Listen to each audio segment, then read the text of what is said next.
What's up, everybody? Welcome back to another episode of Just Parenthings. If you guys are on the go, we like to say that we are also on Spotify, so just search Just Parenthings on Spotify to give us a listen. In today's episode, we have a very special guest. She is a clinical psychologist, and her name is Claire. Hi, Claire. Hello, everyone. Thanks for having me. Yes, so we invited her today to talk about nurturing children. What's the right way? What's the wrong way?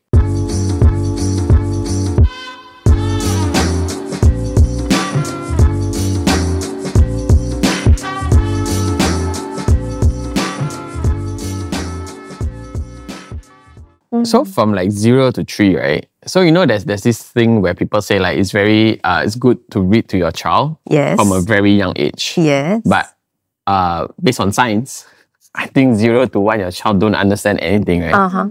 Yeah. So when is actually a good time to, start intellectually stimulating your child? But they say like don't underestimate babies. Like ever since they're newborns, you're supposed to already read to them, right? When they're inside, they're supposed to even read to them. They can hear. They can listen to music. And then like when they are newborns, like you're supposed to show them like black and white. Yeah, I did that. I think not so much, correct me if I'm wrong, not so much about their learning, more of the connecting with them and stimulating their brains. Not, of course, not expecting them to read to you after 1 year old. No lah. But in my head, it's like, what do they actually absorb, like from 0 to 1 years old?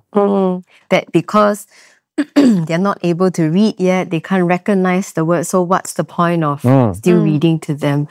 I think it makes sense. I'm actually leaning more towards your point, right? Because when you read to a child, it's not so much to purposely make them read, but in the reading, there is that being with the child. You know, when you read with the child, there is a sense of being cuddled, or even if you haven't got the child on your lap with your arms around them and having the book in front of you, even if you're sitting next to your child, there's a sense of, hey, I'm being here with you and I'm spending this time with you that's allocated for you.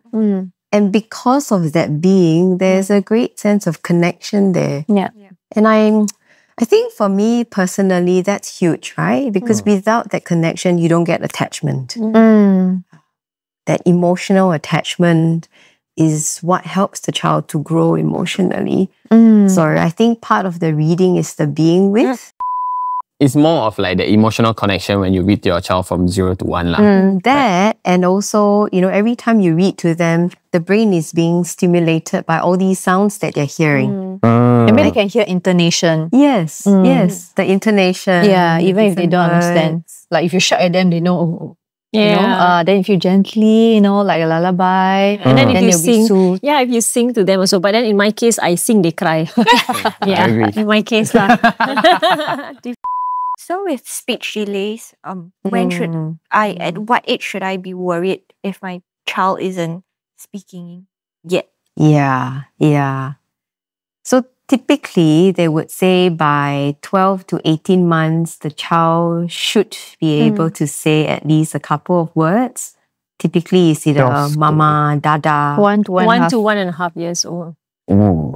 Okay. Typically lah. Okay. Typically, right?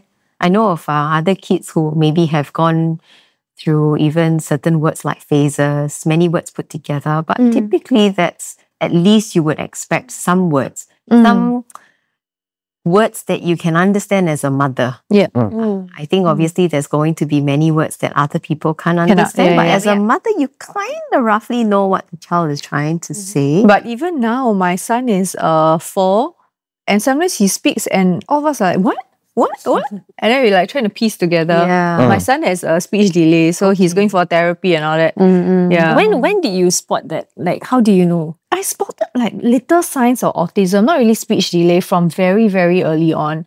Like, I felt his eyes were a bit shifty. He doesn't have like very strong signs like stimming or like, like repeated things. He doesn't do that. But maybe just not like very focused eye contact. Because for my daughter, she could like really stand to your soul, that kind. Yeah, so when I compare, it's can tell the difference. I see. Yeah, and how old was he then? Maybe 1 year, 18 months, I could tell already. I could tell that there's just something a little bit off, but even now when I send him to like a child neurologist, they say even if he has autism, it's mild. And the teachers in school say don't need to do a formal diagnosis because we are already making him go through therapy. He has OT and ST. Good. And they would like to do this for a longer time before we do the diagnosis for real. Yeah. OT is occupational therapy. SC is speech therapy. Oh. Not overtime, Why you want Occupational to therapy is overtime? like, it's like they learn like social skills. They have like a few hours of the week, and then he gets taken out of class, and it's just he goes to allied care. So that's like beside his preschool. So super convenient. I don't even have to fetch. So Sometimes as a mother, you said will know. you know Roughly. Even for You know, my you know. second one also, like she doesn't have autism, but from baby, I really noticed this child is a little bit weird. different. Weird is one. She has a quirks lah. Yeah, Which is quirky. really different, you know. Yeah, with emotional regulation and all. Same. So, I guess having a second child, sometimes most mothers would say that makes a big difference. Yes. Because for the first child, you have nothing to Compare against. So your senses are not polished yet, especially when you're not one who grew up with other children around you. I knew actually, but before my daughter was born, my second child was born, I think our speech therapist told us that with different children, like you said, they're all different, and sometimes it's just their innate character to not be vocal. Some people, even as adults, you know, you can tell their every thought. There's some people like men especially, they just like they don't talk. If they could get away with not talking, they will literally not talk. So that is just like their character as well, which I can see lah. Yeah. So But on the topic of like autism, right? Are there like clear signs that your child is autistic? I think the autism spectrum disorder it's super. it's a spectrum, right? Yeah. That's exactly why it's named a spectrum disorder. It can be a child or teenager or an adult with that diagnosis could be on the far end of the spectrum where the symptoms of no speech, non-verbal, inability to even have any meaningful verbal communication. And that's sort of all the way to the end of that spectrum. And in that profile, typically the child without any verbal communication, you know, sometimes what they might label that as lower functioning, or the inability to take care of their day-to-day kind of lifestyle needs, you know, showering, brushing your teeth, or ability to sense that doing something might be dangerous, which is what we would expect of a 3-4-year-old by then. And then, you know, as you come down the spectrum, there's a higher functioning children where making a diagnosis, a clear-cut diagnosis, can be really tricky. Correct. Because you are kind of functioning okay. And then you have a few words, you have a few sentences. Yes, but it's not just quite meeting it. Yeah. Not meeting the markers for speech. So I have a friend whose son was diagnosed with autism, and one of his symptoms, one of the signs was that he was always lining up stuff, and he wouldn't eat anything except waffle from that one bakery. Right? I've So heard a lot of this kind. So I guess coming back to your question, what are some of the typical signs? I think a quite telltale one would be the rigidity in the thought processes. So, you know, the rigidity around one thing has to be a certain way every single time. Or if I'm going to wear this pair of shorts with a Spider-Man on it, then I'm going to want to wear that exact same one every single time, even though if it means every day for a month. Sometimes it's got to do with some kind of sensory sensitivity. I think different children would have different... Like cannot have the text. And that's tactile sensitivity. Could also be food, right? Sometimes certain food has certain textures. And kids who are on the spectrum, they have hypersensitivity to that kind of food with that kind of texture. Have you ever have autistic kids coming to your clinic? So I don't see kids with autism. I kind of moved away from that, and I am seeing more kids with depression, anxiety, dysregulation. That's another level of worries.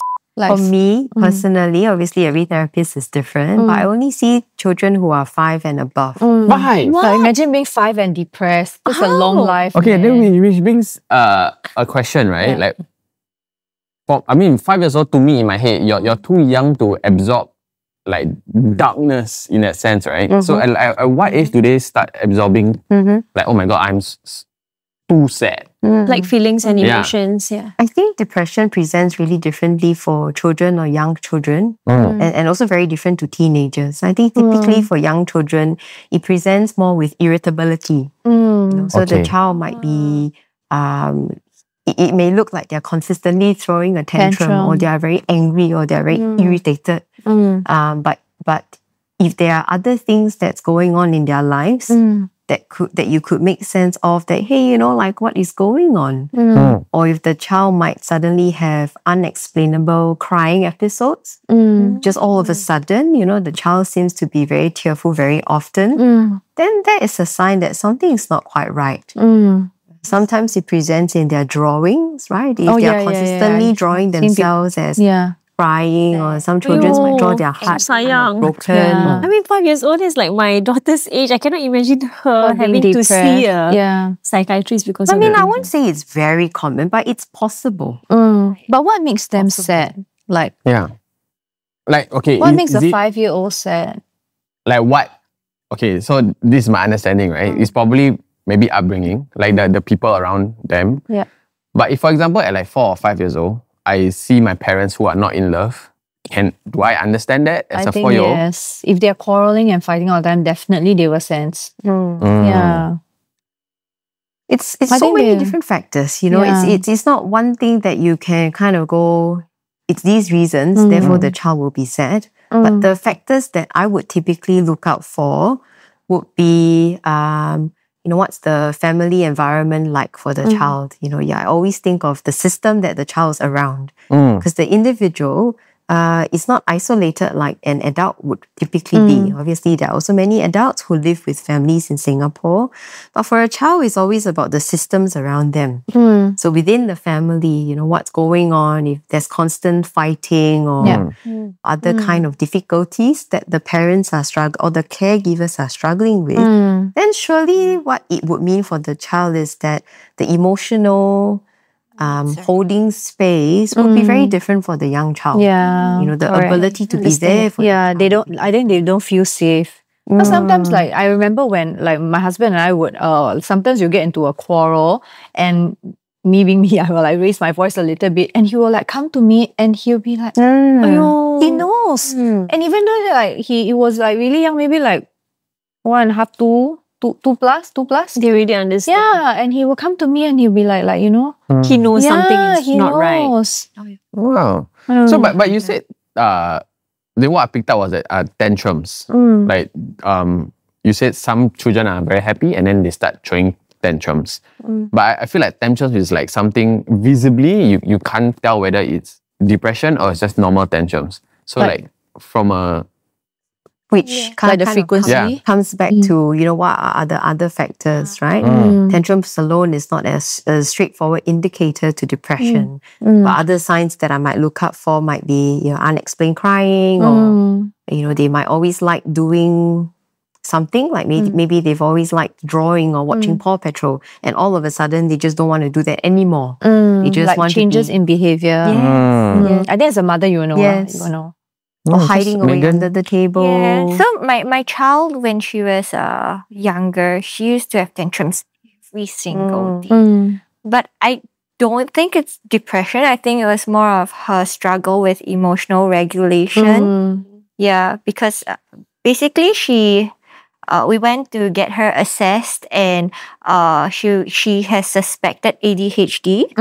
And I think with ADHD, they struggle with regulating their emotions. Yeah, but back then I didn't have that diagnosis yet, or rather I didn't have the insight yet. So I had to deal with this tantrum every day, and It's tricky. And you know, for neurotypical children, Yes. their tantrums would stop after maybe like 15 minutes. Hers would go on for 2 hours, 3 hours. Screaming, crying, kicking every single day after I come back from work. At home only, or does she also do it outdoors? At home, in the car, screaming in the car the entire ride through. That's very stressful. Yeah, it's so stressful. And I would try to compose myself, remove myself from the situation. But she would follow me to scream and cry beside me, bang on my door, you know.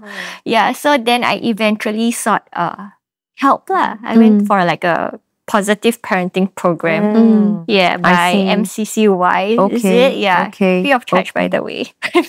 Yeah. So then the consultant, I guess, told me was that I just have to put an end to the tantrums, because she was a bit older then. She was like 5 or 6, and I've been struggling with this for like 3-4 years already. She said I just have to be firm, not give in, be there, be present, let her throw her tantrum, but make sure she understands that she cannot have her way. Yeah. I think what you're saying is kind of like the ABC of behavioral management for kids. But there's 2 components to that. One is managing the behavior right there and then. And a lot of the times the second component is missed, which is the emotional holding. So with what you were doing, you know, if the child is throwing a tantrum, one might go, ideally, one might go, I can see that you're really upset now. You're kind of naming the behavior, but you're not allowed to hit me. Hitting is unsafe for both of us. So if you would like, you can hit your pillow, or you can use your fingers to squish something to get rid of that tightness in your hand. So you would name, you would set the boundaries, and then you would offer an alternative. But after all that is done, and if the child is settled, it's also really important to help them to learn the skill to do something about the emotions, right? I mean, you talked about emotion regulation. And across lifespan, same for adults too, to be able to label and name the emotion is actually part and parcel of helping ourselves to regulate the emotion. But for children, the work sits with us as the mother. Right? That someone needs to go, hey, it looks like you're feeling angry. Are you? Or are you feeling something different? I'm angry, can't you see? Right, you're really angry. Okay. What is it that you think both of us can do together to help you get through this angry monster? Because he's got pretty sharp horns, doesn't he? It's pretty painful. Yeah. And he's storming and his face is red and you feel like you want to explode. Yeah, it's really hard. Right? You've got to do that. Sitting with first. If not, that angry monster just feels like it's taking over. That's wild. I cannot talk to my child. Because so I tried. I tried that with my first child. It was really easy when she could understand. Yeah, but with my second child, I tried. Okay, like, what do you need? Do you need a hug right now? I know you're feeling upset, but she would just scream and cry. Maybe because it was bath time and she just didn't want to shower, right? And I'm like, okay, I would offer, okay, how about let's bring bubbles in, let's play with bubbles and all, but it didn't work. She just didn't want to shower. Yeah, and so that tantrum would last 2 hours every time. Until she tires out. Yeah, until she tires out. That's tough for you. Yeah, so then how would you manage that when it is something that needs to get done, but they refuse to? And, you know, rationalizing with them doesn't work, but you need them to listen. To do it. Yeah, you need them to do it. Then how do you manage that? That's the $1 million question. If there was a magic answer. If only there's a definite answer for that, right? Along with a magic pill, it would be great. Or rather, is there a way to is there a structure to assess the situation? Yeah, I was thinking more like, you know, if there were different, if there was a rating scale, and if there were different parts to the intensity of the anger. I mean, I'm assuming we're talking about anger or sadness. You know, on the lower part, let's call it the yellow, orange, red zone. In the yellow zone, you can do a bit more, right? There's a bit more maneuvering space around the emotions. Then as you get to the orange bit, the more you say sometimes... Yeah, the more triggers them. I know. Fuels it up, right? And then by the time you get to red zone, whatever you say is either it comes out the back to window. you or you just get back what you said, or it just doesn't go anywhere. So I think sometimes I find talking about it like that helps. And there's sort of different things that maybe might be more helpful for each part. But I don't think there is a kind of like, do this thing and you will definitely get a result. Get the result that you want. Yeah. I think sometimes parents need psychiatrists. Yeah. Like, you need to be damn smart and outsmart them, really. It's like, I catch at cannot the yellow imagine how zone. It takes so much to go through patience, that. and honestly, I feel a lot of guilt when I look back at that period of her, that age, because I lost patience so many times. Yes. And I end up using the cane to hit her just so that she would listen. And it was to a point where I told myself, okay, this needs to stop because I'm screaming, she's screaming, everybody's screaming, and it's not, the tantrum is not coming down, you know. But I applaud for you for saying that, right? Because I think parenting it's chaotic and messy and it's not easy. Yeah. But for one to be able to acknowledge that and kind of own it, I mean, that takes a lot of courage. I do feel a lot of guilt though, because like with the hitting and the screaming, does it affect her development in the long run? My question just now. Okay. Yeah. So we come to the end of this episode. Hope you guys liked it. And Yeah. if you guys have anything you'd like us to talk about, let us know in the comment section below. If not, I'll see you guys in the next episode.